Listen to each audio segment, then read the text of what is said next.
हाँ, किस तरह से देखते हैं? बड़ा बड़ा दुर्भाग्यपूर्ण है। और इस किस्म का एक्सीडेंट होना इतनी ज़्यादा जाने गई हैं, इसके लिए पूरी इंक्वायरी होनी चाहिए, कोर्ट ऑफ इंक्वायरी बैठनी चाहिए और जिसका भी कसूर है उसको दंडित करना चाहिए। जो कहीं ना कहीं तो लापरवाही हुई है जो इतना बड़ा हादसा हुआ है। और जो हादसे में जिनकी मौत हुई है या जख्मी हुए हैं उनको तुरंत जो है सरकार को चाहिए कि कंपनसेट करें, उनको उचित मुआवजा दें। बीजेपी ने अपने सारे कार्यक्रम रद्द कर दिए। प्रधानमंत्री नरेंद्र मोदी भी वहां घटनास्थल पर जा रहे हैं, विपक्ष के जो लीडर हैं वो भी वहां जा रहे हैं, ममता बनर्जी भी वहां निकल चुकी है सर। तो जो यहाँ देश में कार्यक्रम वो तो सारे रद्द हो ही गए हैं, सभी ने किए हैं, कोई कार्यक्रम कोई नहीं करा। तो इतना बड़ा हादसा है, मेरी याद में इतना बड़ा हादसा पहले कभी नहीं हुआ जी। 3 ट्रेन इकट्ठी गिर गई। सर कल पहलवानों के पक्ष में पंचायत हुई थी, पंचायत ने फैसला लिया कि 9 तारीख को पहलवानों को जंतर मंतर पर लेके जाएंगे, दोबारा देश भर में दोबारा पंचायतें हुई। तो इस फैसले को किस तरह से देखते हैं जो पंचायत हुई है? देखिए, मैं तो पहले कह चुका कि इन पहलवानों को, बेटियां हमारी, उनको न्याय मिलना चाहिए। ये बड़ा दुर्भाग्यपूर्ण है और बड़ी शर्म की बात है जो इनको यहाँ तक मजबूर होना पड़ गया कि अपने मेडल जो हैं, जो देश की शान है, वो गंगा में बहाने तक के मजबूर हो गए। वो तो अच्छा है, लोगों ने उनको रोक दिया। मैंने भी उनसे अपील की थी कि ऐसा कार्य नहीं करें। ये मेडल जो है किसी की मेहरबानी से नहीं है, उनकी मेहनत से मिले, तो उनको न्याय मिलना चाहिए। और मैंने पहले दिन से कह रहा हूँ, सारे राजनीतिक दल, सारी संस्थाएं दलगत राजनीति से ऊपर उठकर इनको न्याय दिलाने का प्रयास। सर, एक सरकार ने किसानों से उनके साथ खड़े हैं। एक सरकार ने किसानों से कोऑपरेटिव जो लोन लिए उसका इंटरेस्ट को लेकर नोटिस भेजा। देखिए, ये 2014 में हमने शुरू किया था। 4% सबवेंशन हमने की थी। 3% सेंट्रल गवर्नमेंट का था, 4% हमारा था, 7% पे जो था। अब जो है हरियाणा सरकार ने 4% सबवेंशन विड्रॉ कर ली। इसका मतलब किसानों पे और बोझ होगा। जो समय किसको मिलती थी वो बेनिफिट उनको मिलता था क्रॉप लोन का, जो समय पर वापस कर देते थे। एक प्रोत्साहन था उनके लिए कि जो कर्जा ले समय पर वापस कर दे। तो इस वास्ते 0% था, 4% उसमें सबवेंशन हरियाणा सरकार भी देती। इसको तुरंत जो है रिस्टोर करना चाहिए हरियाणा सरकार को। ये बड़े अन्याय की बात है और ऐसा फैसला, क्योंकि मैं कहता रहा हूँ, कोई भी एक भी फैसला इस सरकार ने किसानों के हित में नहीं लिया। सर सरकार ने सूरजमुखी की फसल को भावांतर में शामिल कर दिया। किसान कह रहे हैं कि इसको MSP पर किया जाना चाहिए। है ही MSP तो डिक्लेयर्ड है।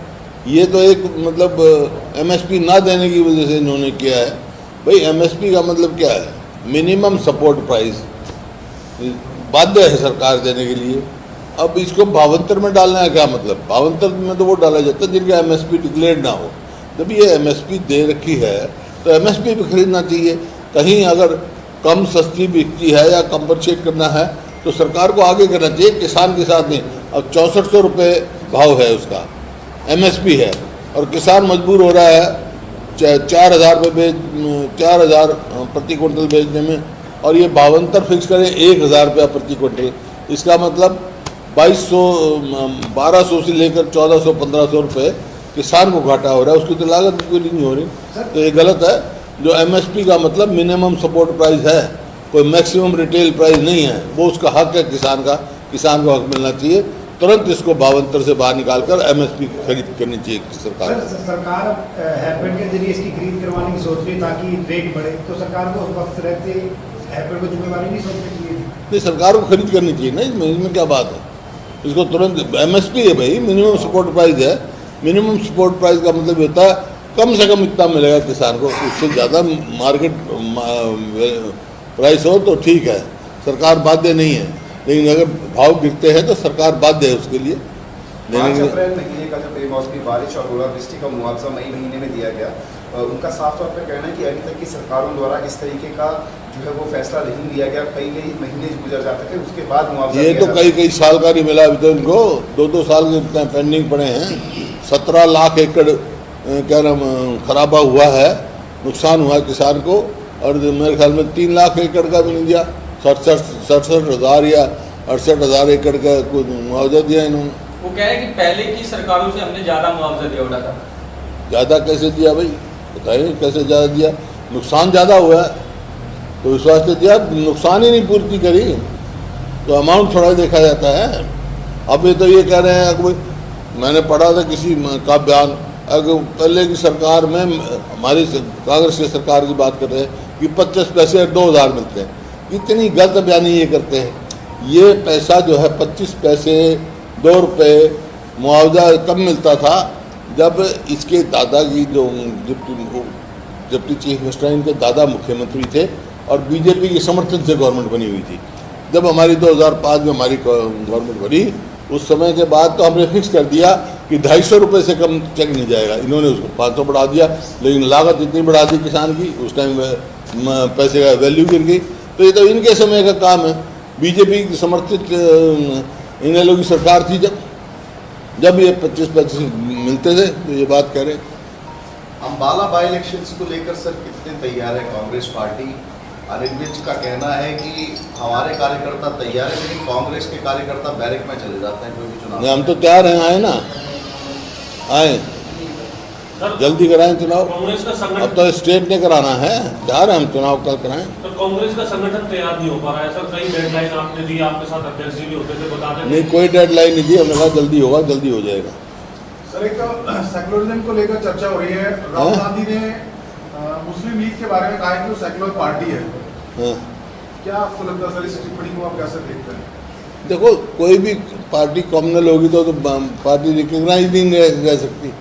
अगर वो कॉमनल है पार्टी तो इलेक्शन कमीशन को तुरंत रिकग्नाइज करना चाहिए था। वो रिकग्नाइज पार्टी है। इस प्रजातंत्र में जितनी भी पार्टी है सब रिकग्नाइज जितनी पार्टी हैं सारी सेकुलर पार्टी हैं, कोई धर्म के अनुवाद नहीं कर सकते हो। सर सरकार दावा कर रही है हमने मई में मुआवजा देने की बात कही थी और मुआवजा रिलीज कर दिया। वो होली तरह से पहले बात होली मुआवजे की।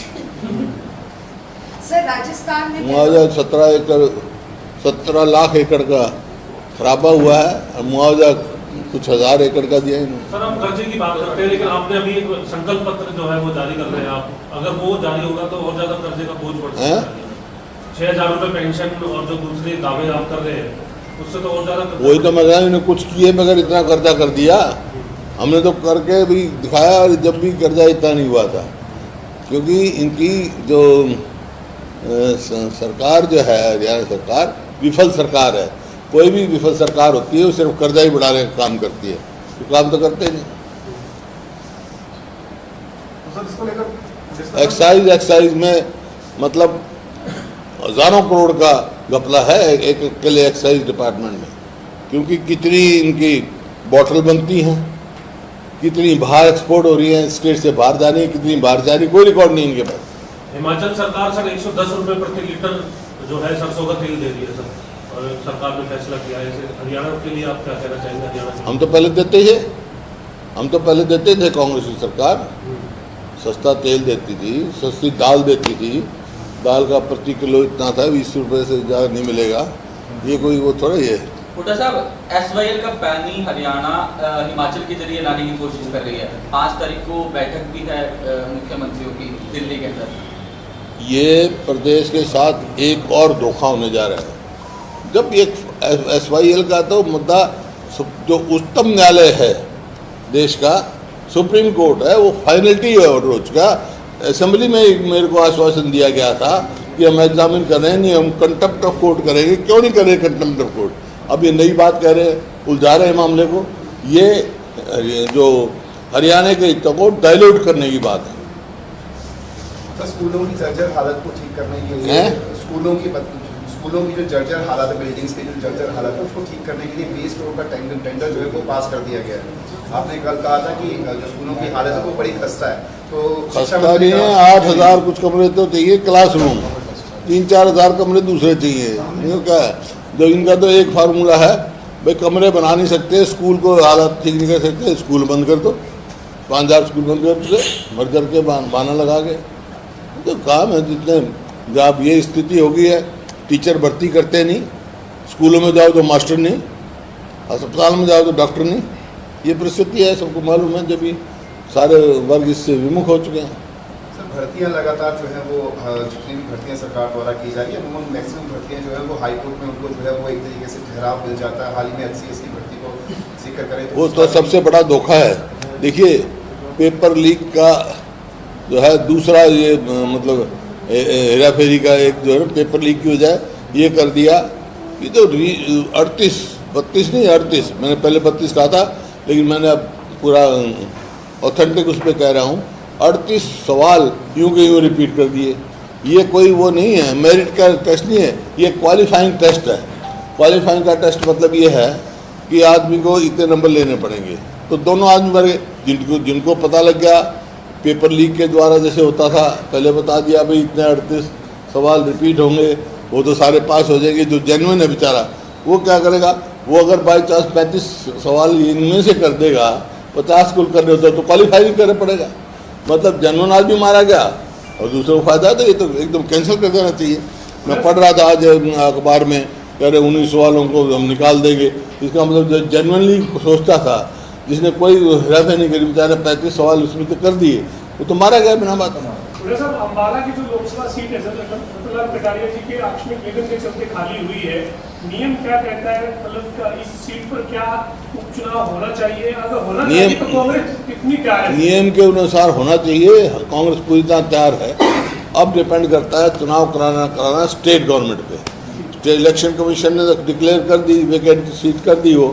अब स्टेट गवर्नमेंट से पूछा जाएगा, अगर ये तैयार है तो ठीक है, और ये 2 महीने कह दिया नहीं तैयार है, फिर तो हो नहीं सकते। फिर तो नवंबर में तो नहीं हो सकते ना, 18 मार्च को तो लोकसभा का नोटिफिकेशन हो जाता है। आप क्या चाहते हैं? आपको क्या लगता है सर, सरकार चुनाव करवाने की मोड में है? मतलब अब तो चाहते हैं जो चुनाव जल्दी कराया जाए। क्या सरकार चाहती है उनसे पूछो। सर, गठबंधन की वो सरकार तो प्रत्यक्ष प्रमाणिक जरूरत नहीं होती, सामने आ जाएगा चाहती है नहीं चाहती। सर, गठबंधन की सरकार के अंदर जो है वो उन्हीं के नेताओं द्वारा जुबानी जंग जो है वो छिड़ चुकी है। तो जेजेपी का जिक्र करें, उनके भी नेता लगातार जो है वो बीजेपी के नेताओं पर प्रहार कर रहे हैं, खासतौर पर मुख्यमंत्री पर। किस तरीके से देखिए, क्या गठबंधन अपना पूरा कार्यकाल जो है वो पूरा कर पाएगा? देखिए, मैंने कहा था गठबंधन कोई नीतियों पर तो आधारित है नहीं, ये तो स्वार्थ पे आधारित है। और ये इसी कारण है कि ये सरकार बिल्कुल विफल साबित हुई है, क्योंकि गठबंधन जो है स्वार्थ पे आधारित है। इसी वास्ते कर्जा बढ़ रहा है, काम हो नहीं रहा। कुमारी शैलजा ने मंच से कहा था कि हाईकमान जो है वो विधानसभा 2024 से पहले जो है मुख्यमंत्री का चेहरा डिक्लेयर नहीं करेगी। किस तरीके से देखते हैं? तो हाईकमान से पूछो। नहीं, आपके संदर्भ में कहा जा रहा है सर। मेरे नाम लेंगे तो बता दूंगा, लेकिन हाईकमान से पूछो, जो हाईकमान का नाम दिया। सर, ये भी कह रहे हैं कि जो ये मैनिफेस्टो आप बना रहे हैं, 6,000 रुपये पेंशन, हाँ करें, जो कहा है वो करें, जो हाँ कहा है वो करेंगे। ये बाकायदा मीटिंग में पास हुआ है। यमुनानगर पब्लिक मीटिंग थी, सेक्रेटरी इंचार्ज भी आए हुए थे हमारे, सब जगह वहाँ ये ऐलान किया गया। हाँ बिल्कुल। सर, गहलोत जी ने 100 यूनिट फ्री बिजली कर दी है राजस्थान में। गहलोत जी ने राजस्थान में बिजली फ्री कर दी है 100 यूनिट, और इसी तरीके से कमलनाथ जी भी लगातार घोषणाएं कर रहे हैं कि राजस्थान में भी 100 यूनिट फ्री बिजली की जाएगी। और जो घोषणाएं आप कह रहे हैं कि अगर कांग्रेस सत्ता में आती है तो करेंगे, क्या महिलाओं को लेकर भी किया जाएगा यहाँ पर? क्योंकि मध्य प्रदेश में भी कहा जा रहा है कि देखिए, वो तो हम घोषणा पत्र डिक्लेयर करेंगे, पता लग जाएगा। लेकिन अभी जो हमने किए हैं, बिजली फ्री दी, बिजली 300 यूनिट। डिप्टी सीएम का बयान आया कि आप पेंशन को लेकर बड़ी बड़ी बातें करते हैं। आपके कार्यकाल में पेंशन का इतना बड़ा घोटाला हुआ, सीबीआई को जांच सौंप दी गई है। तो जो घोटाला करता है उसको सजा दो, इसमें क्या बात है? सर, ओपीएस को लेकर के अब जो घोटाले हो रहे हैं उनका क्या होगा? ओपीएस को लेकर के कर्मचारी यात्रा शुरू कर रहे हैं सर, 23 तारीख तक यात्रा चलेगी। हमारी तो कांग्रेस की सरकार में तो ओपीएस लागू करेंगे पहली कैबिनेट मीटिंग में। ठीक है सर। और बोलो।